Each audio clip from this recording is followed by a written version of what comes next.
So in today's video, I've got some tips on how you can curb your sugar cravings.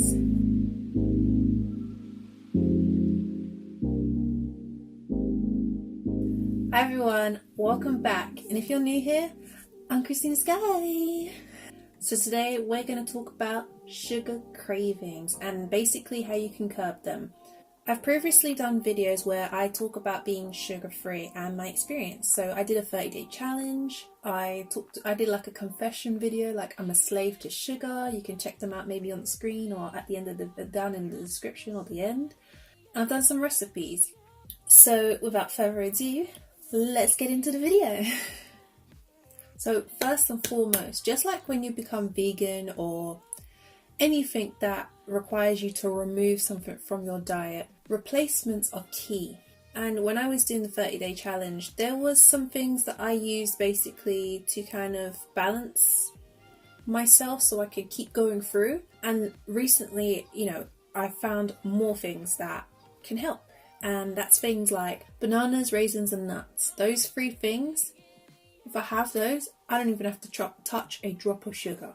I'm perfectly fine. As soon as I feel like craving, I just run to my raisin box. I'm just like, nom, nom, nom. I take like a small little ball of them, eat it, I'm done. Whereas like normally before, when I had a sugar craving, when I was eating chocolate, like before I became vegan and stuff, even being a vegan, I would just eat like, say you get a multi-pack, I'd eat the entire multi-pack. And now I can just eat like a ball of raisins, like a small ball of raisins, and I'm done. I'm just like, okay, let's go. It's done now. Craving's done. So yes, bananas, raisins, and nuts. They are very, very helpful. You shouldn't eat too many nuts, shouldn't eat too many dried fruits. I always eat bananas. I don't care how many I eat, but everything should be in moderation. And I guess when you get to a point where you're so comfortable, you can moderate these things as well. But replacement foods help curb the sugar cravings, okay? And number 2, educating myself. Wow. Basically, with the education point, I keep having to go back to veganism because it's a diet thing as well. It's the same kind of concept. It's like the more you educate yourself, the more you understand why you're doing it, and you strengthen that kind of thought process, mind process, the mindset. There you go. You fix it in place, that mindset that these things are not good for you. What do you want for yourself in life? Do you love yourself? Blah, blah, blah, blah, blah. Because these things don't show you that you love yourself. Da, da, da, da. And I just educated myself on sugar and how it affects the body, what it is, what it does. And every single time I watch another documentary on sugar, it pushes me to keep going.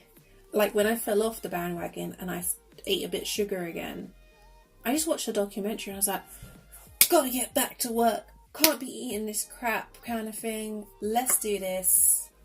Education, knowledge, it motivates you basically.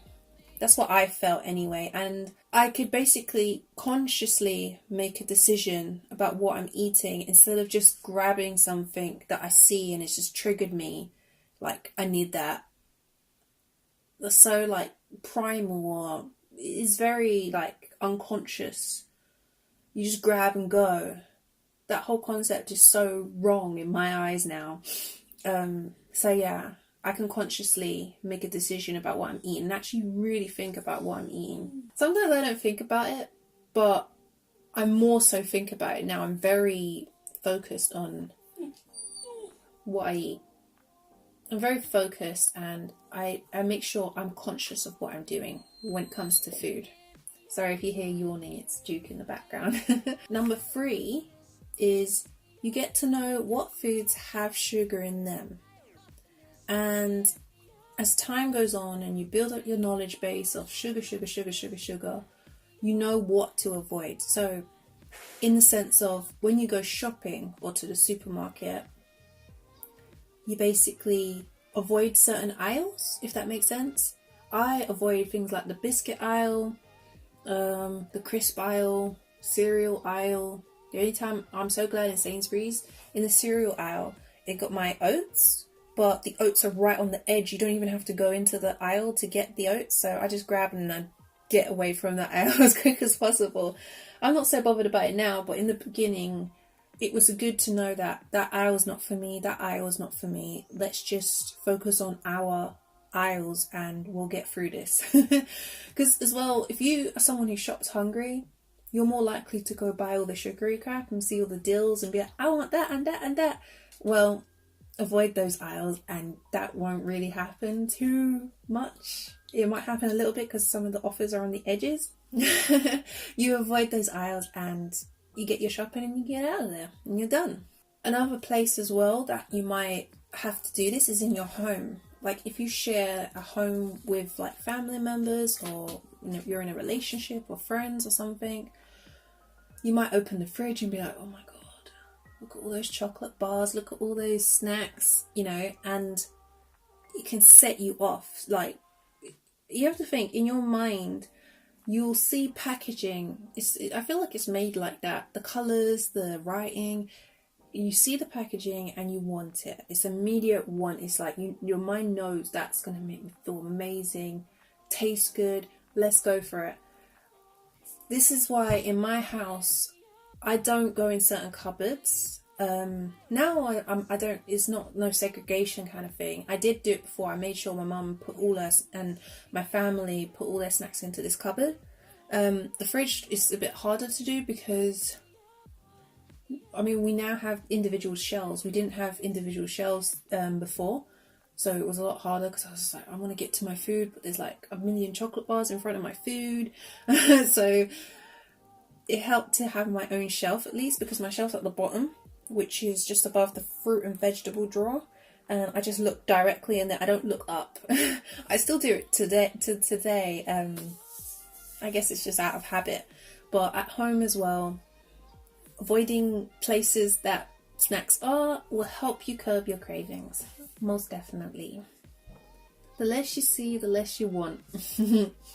So number 4 is I drank lots of water. Whenever I have a craving, I tend to question myself and I say, am I really thirsty? And it helps with not even just sugar cravings as well. It's like when you feel like you're hungry, sometimes you're just thirsty. You may have just ate, but you're actually just thirsty kind of thing. So I would go and drink a glass of water and see if that helped the situation. And a lot of times it does. But a lot of times, yeah, it is still sugar cravings. So, yeah. But I drank lots of water, and that also not just drinking when I feel like hungry or something, but just drinking throughout the day kind of feels like it stabilizes you, so you're not so hungry. So yes, drink lots of water. Number 5 is I eat very regularly. I mean, not so much today, but in the beginning, I ate very regularly, very small meals, but very regularly. You want to try and control your blood sugar for the beginning stages of, getting rid of sugar, because your body's gonna have, there's all this kind of science behind it with this thing called ghrelin or something. I'll put the right word like somewhere over here when I look it up later.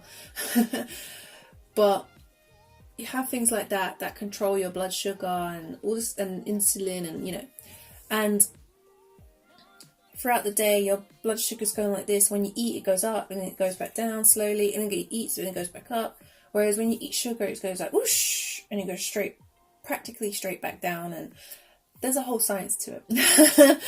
I'm not going to explain it all right now in this tip, but whenever your blood sugar goes up, that's when you've eaten. Yeah, so if you eat, so say you eat 3 times a day, you eat, your blood sugar goes down, you wait for a bit, then it goes back up because you eat lunch, then it goes back up because you eat dinner. Okay, so think about it like that. Think about what your previous diet was like, and think about your blood sugar going up 3 times a day if you were just eating 3 meals, and how there's a big gap between where your blood sugar is very low and how you may not feel so great. So basically, when you eat smaller meals, say like you split your meals into 6 instead of 3, so then you just have your breakfast, it goes up a bit, goes down, have a snack, lunch, snack, dinner, and it's like a nice wave of up and down, and that's more balanced rather than whoosh, whoosh, you know, like what sugar would do and like just 3 meals would do. So having the mini meals throughout the day will balance you and make you have less cravings. That's what I believe anyway. That's how I feel like it helped me. Because when I wasn't eating so well and I would barely eat, I immediately craved sugar and I wanted everything under the sun. I wanted to binge basically, and it's not healthy. Just throwing a load of sugar down your gullet. So regulating and balancing your blood sugar throughout the day is key. Okay? 6. Processed foods. This one's short and sweet. Just avoid the processed foods. Okay, when it comes to processed food, a lot of them do have sugar in them, and some of them don't really have sugar in them, but they can be pretty addictive and cause you to have sugar cravings. And I don't understand why, but it's just something I noticed. So, I mean, that I just want to eat more and more and more and more and more, even if it doesn't have sugar in it, and I don't understand why. And it straight away afterwards, I want something with sugar in it, like a chocolate or crisp or something. So I feel like there's something in it that makes you feel like you want to eat more kind of crap. So I would say personally to avoid like highly processed foods. Number 7.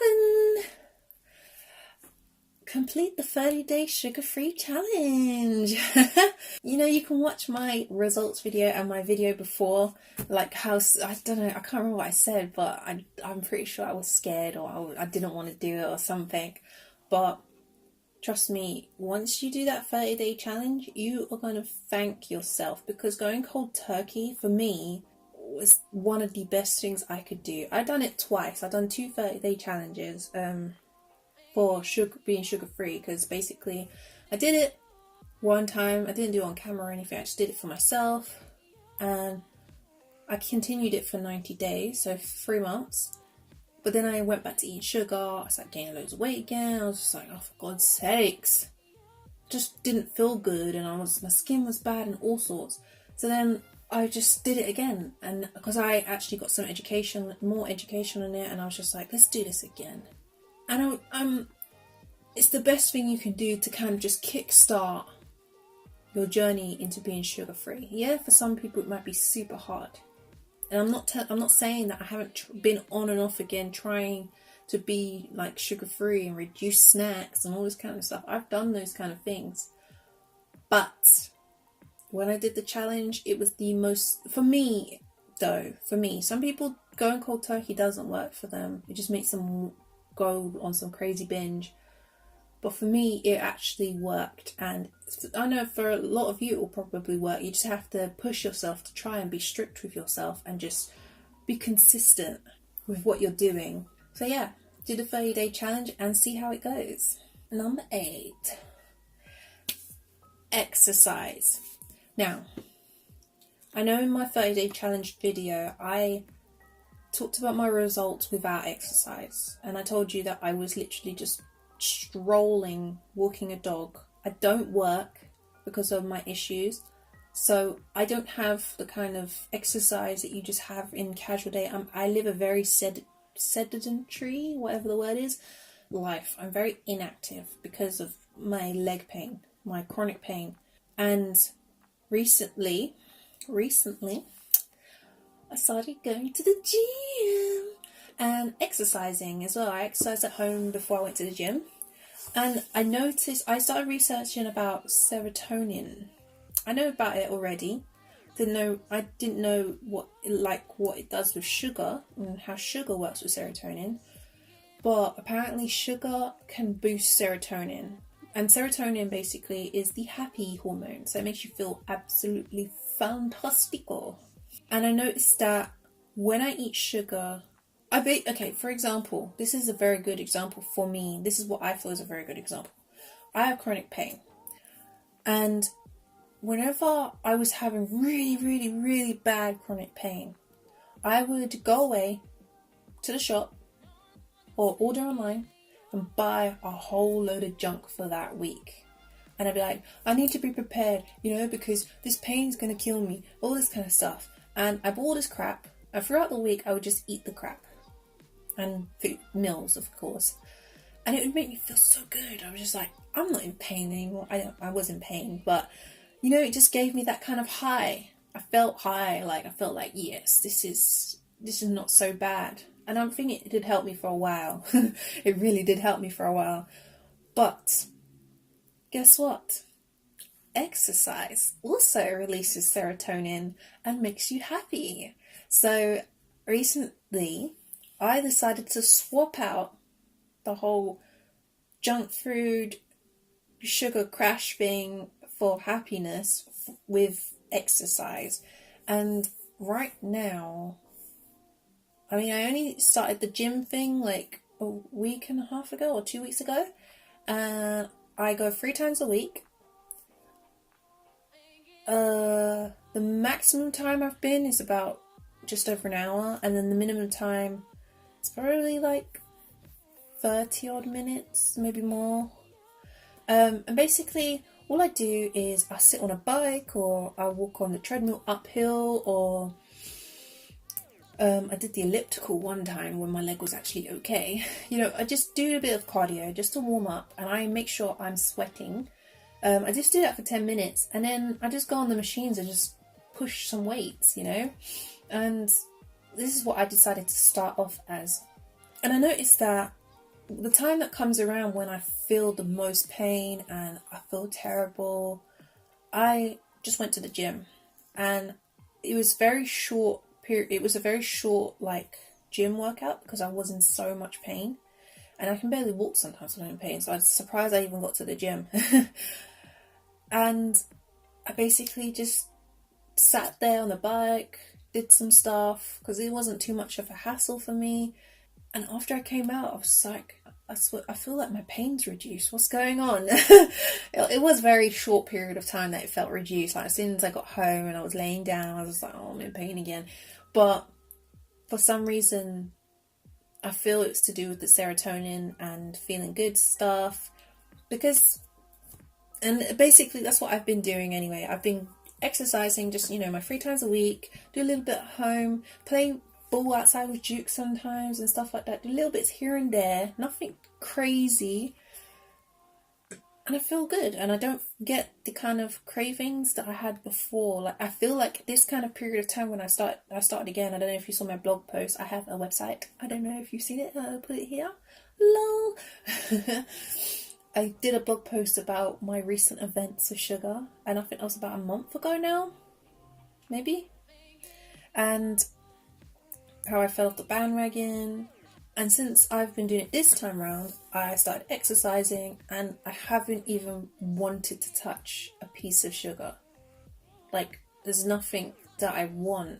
And I feel like eating the raisins helped as well. But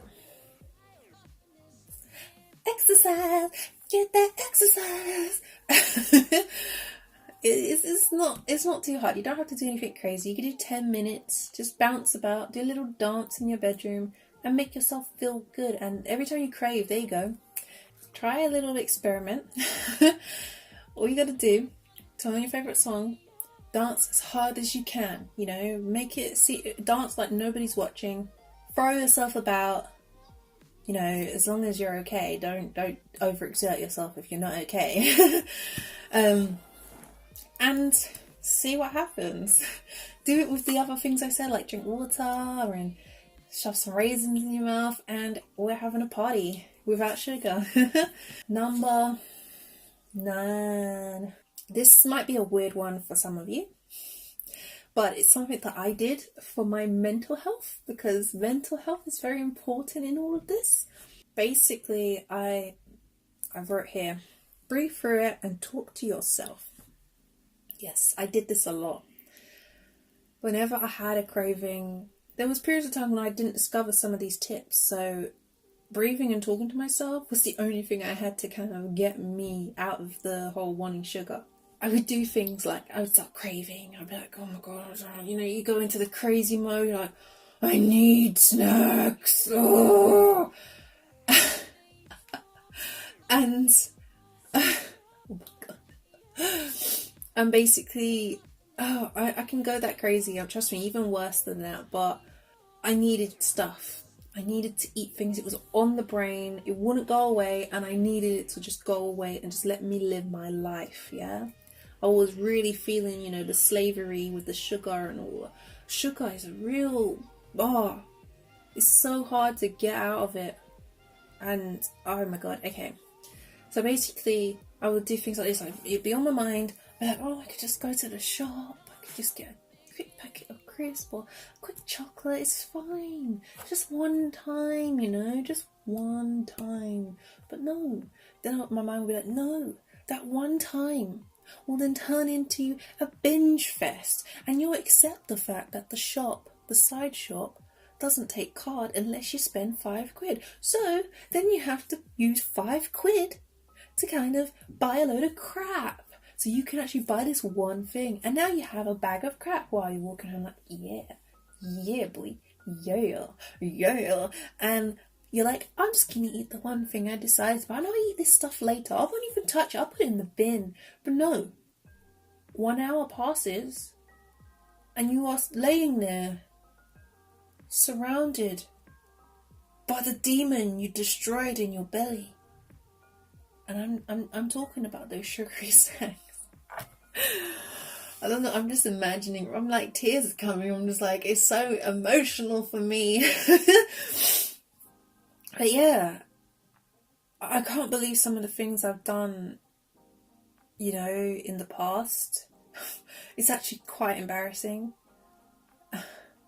And I'm sure a lot of people are in the same predicament as I am. And it's actually ridiculous how much you feel, how much the addiction holds on to you, that it causes you to make decisions that you normally would not make. So yeah, then I would be like in bed, I'd be like, oh my god, no. And then I'll still have a piece of crisp or something, or a cake over here, but I'll just finish it all, eat it all now, and then it'll be fine. And then I can just start again tomorrow. And then I would be like saying to myself, no, you can do this, don't go through this again, blah blah blah. And yeah, basically the process wasn't that complicated at the beginning. First it was just like, no, don't do it, and then I would go do it. Then the process had to get more complicated, and I had to talk to myself and have an argument with myself, basically. Now I'm here. I'm able to go a whole day without a speck of sugar, a whole week, a whole month. Oh, I want to be a whole year sugar-free. Do you know that? I want to have that gold pin saying 1 year, and it's like I don't know if I said this in the other video or I cut it out, but 1 year pin or chip, when you're an alcoholic and you're just like 1 year without alcohol, 1 year without sugar. That's me. Oh yeah, I want that to be me, but that's not me yet. But yes, let's move on to number 10. What's up? Hey baby, you wanna come up?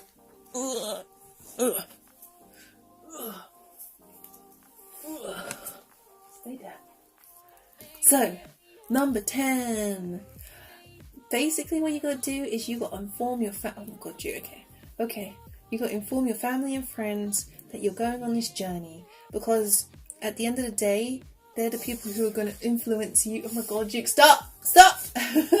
They're the ones who are going to influence you and be around you all the time, and they're going to be eating their crap around you, and it's going to tempt you so badly. And my mom, for example, not to call you out, mom, but she's nice. She used to bring me home snacks and stuff. Your licking is going on the audio, Duke, stop it. She used to bring me home snacks, and I had to say to her, look mum, you can't be doing this anymore. It used to happen very regularly, where she'd be buying me snacks, and now she knows not to basically buy me anything. And as sad as it is, I'm happy that she doesn't, because I would literally have a pile of snacks in the corner of my room, just staring at me, calling out, saying, eat me, Christine, eat me. And I can't be dealing with that, because I'm a bit cray-cray and I'll eat the whole thing in one go. That's me. keeps wanting to come up. I don't know why. But yeah, so get your family and friends on board to your new lifestyle. It's a lifestyle. Remember, tell them it's a lifestyle, not a diet. Because the word diet comes with a lot of connotations, I guess, and stigma. And people start to think, oh, you're trying to lose weight? Are you trying to do this? Yeah, you may be trying to lose weight, but that's not the only reason you're trying to be, it's not all it is, you're trying to better yourself and better your life. And people always have like judgments and stuff like that to kind of bring you down and say, no, you're not fat, you don't need this. But they don't know what you need. You know what you need, and you should stick with it. Yes, stick with it. You do what you need to do, okay? Just make sure you're educated on the subject, because sometimes it may not be something. This is something that is not like crazy to kind of say, no, don't ever do this.